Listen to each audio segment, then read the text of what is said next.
నీ చదువు విషయంలో మేము ఫుల్ హ్యాపీరా. నీకొక మంచి జాబ్ వచ్చి ఇల్లు కట్టుకుంటే మేము ఇంకా ఇంకా హ్యాపీరా.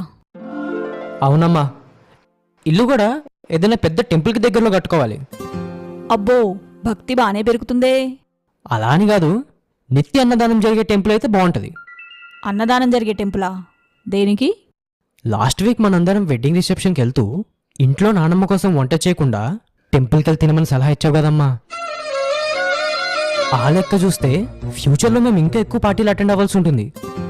సో మన ఇల్లు టెంపుల్ దగ్గర ఉంటే నువ్వు కూడా ఇల్లు తిని రావడానికి ఈజీ ఉంటుందని. మీరు మీ పెద్దవాళ్ళకి ఇచ్చేది మేము మీకు తిరిగి ఇవ్వాలి కదమ్మా.